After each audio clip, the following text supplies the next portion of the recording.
La situation reste confuse. Depuis mercredi dernier, des détonations ont retenti dans la cour de la télévision nationale située en face de la présidence.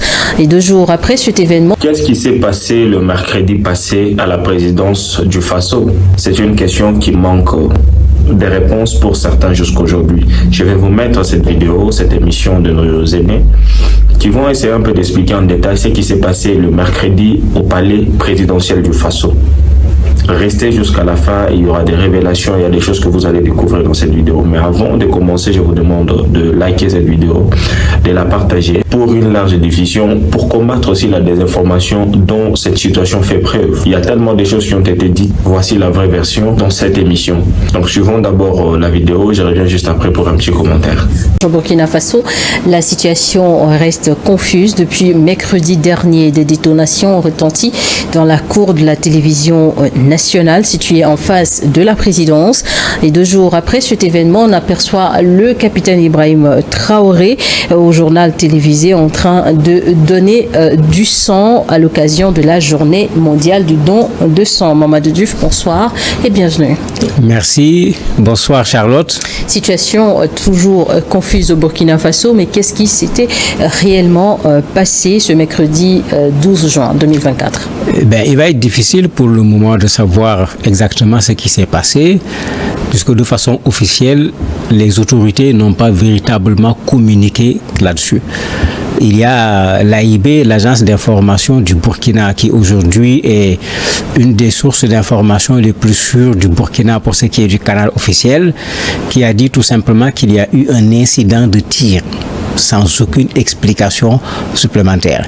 Mais tout le monde y va maintenant de son commentaire. Qu'est-ce qui s'est passé? C'est une roquette, c'est un obus. Ce qui est clair, il y a eu une explosion au niveau de la radio-télévision du Burkina. Il y a eu 2 blessés, il y a eu quelques dégâts. Ça, c'est des informations qui sont claires, qui sont connues. Mais d'où vient le tir? Pourquoi le tir? On n'a aucune information sur cela. Justement, parce que des témoins ont raconté avoir entendu des tirs, pour d'autres encore c'était une explosion. C'est surtout là la confusion dont on parle? Les tirs peuvent être consécutifs, puisque c'est militaire. Quand ça explose, le militaire, la première chose, c'est de prendre son arme, de voir d'où ça vient et de tirer, même pour éventuellement se protéger lui-même et apeurer. Mais le fondamental, c'est cette explosion au niveau de la RTB, ça vient d'où? Et on n'a pas de réponse. Certains ont pensé aux terroristes, j'espère que ce n'est pas du tout ça, parce que là, ce serait grave s'ils parviennent à tirer aussi proche de la présidence de la République. Certains interprètent l'incident de tir comme une erreur. Comme on dit, c'est un tir ami, c'est-à-dire ça vient des forces armées et de sécurité.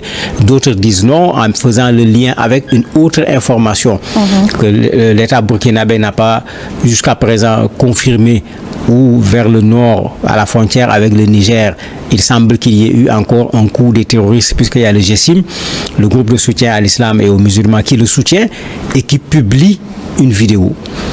Et eux, ils déclarent avoir tué une centaine de militaires, etc. Certains se rappellent des grognes similaires où après qu'on ait tué beaucoup de militaires dans ce genre de conditions, il est arrivé que l'armée, j'allais dire, tape du poing sur la table, et ils le font souvent avec les armes. Mais toutes ces hypothèses, il n'y a aucune réponse officielle pour le moment de la part des autorités du Burkina Faso. Aucune déclaration officielle de la part des autorités burkinabées, mais des sources également soupçonnent des pistes d'une tentative de coup d'État. Qu'est-ce qui pourrait expliquer une telle situation à nouveau au Burkina Faso? Au Burkina, le pays est toujours exposé à ce risque? Le pays est toujours exposé à ce risque parce que si on regarde le nombre de coups d'État, de tentatives de coups d'État qui ont été reconnus officiellement par les autorités du Burkina, mais c'est comme s'il y a encore un problème de stabilité par rapport à ce pouvoir.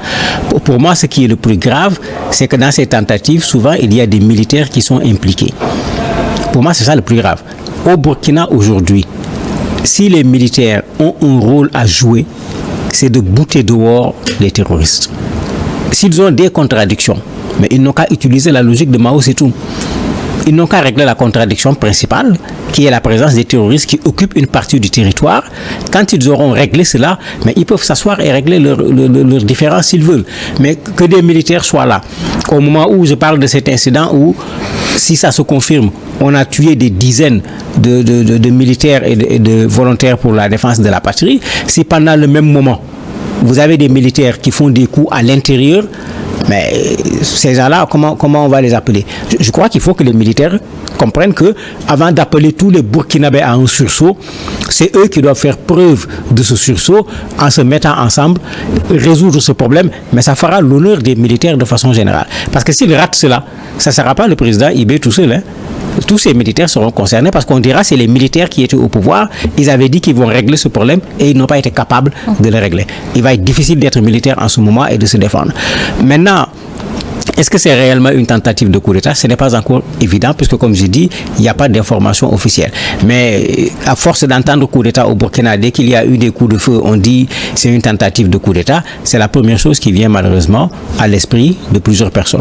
Et depuis cet incident, le président Ibrahim Traoré, qui a été donc absent sur la scène pendant 48 heures, a réapparu donc dans un élément diffusé pendant le journal sur la télévision nationale, où on peut voir le président donc en train donc de faire un don de sang, mais aussi on a eu à entendre parler de lui pendant donc la fête de Tabaski.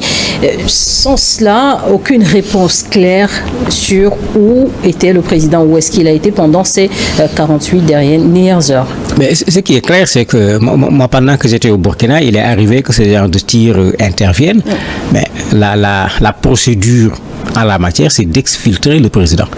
Souvent, on prenait Blaise Compaoré, amené à Zignaré, puisqu'il y avait sa résidence là-bas, avec les mutineries et autres. Certainement, c'est la même chose qui a été fait avec le président actuel, puisque c'est une procédure qui est connue par les militaires. Où il était, on ne sait pas.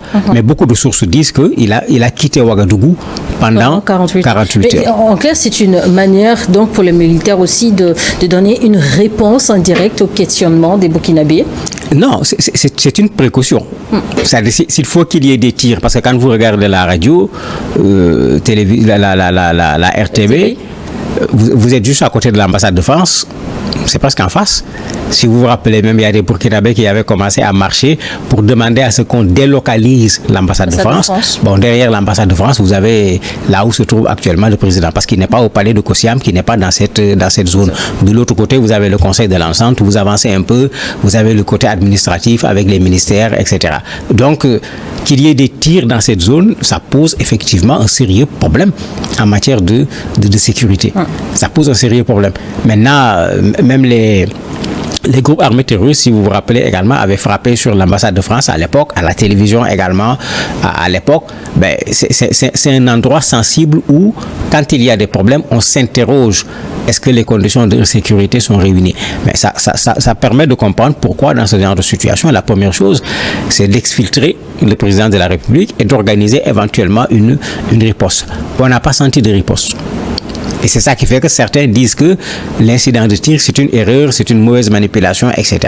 Mais comme j'ai dit, tout cela, à l'heure où nous parlons, ce sont simplement des hypothèses. On n'a pas de réponse officielle. En tout cas, sur les réseaux, beaucoup réclament toujours une déclaration publique du capitaine ou sinon des militaires. Mais vont-ils le faire? Je me dis qu'ils vont le faire, certainement quand le moment sera favorable. Parce qu'effectivement, il y a de fortes réclamations, surtout avant qu'il n'apparaisse pour la première fois pour le don de sang. Les gens réclamaient fortement qu'il apparaisse, puisque tout le monde se posait des questions. Il a été pris, il n'a pas été pris, puisque au Burkina aujourd'hui, c'est la règle. On kidnappe facilement les gens. À la prière, tout le monde l'a vu en tenue, j'allais dire traditionnelle, en boubou, participer à la prière au niveau de la... Donc ça, c'est ce qui s'est passé à la présidence du Faso. Ne suivez pas tout ce que les gens disent. Voilà la vraie version des faits. Et voilà, donc... Il y a eu trop de polémiques là autour de cette affaire et ça continue de faire couler d'encre et de salive jusqu'à aujourd'hui. Et je me suis dit que je vais essayer un peu de rassembler les éléments, de vous mettre ce qu'il faut. Et voilà la vraie version de ce qui s'est passé au palais présidentiel du Faso.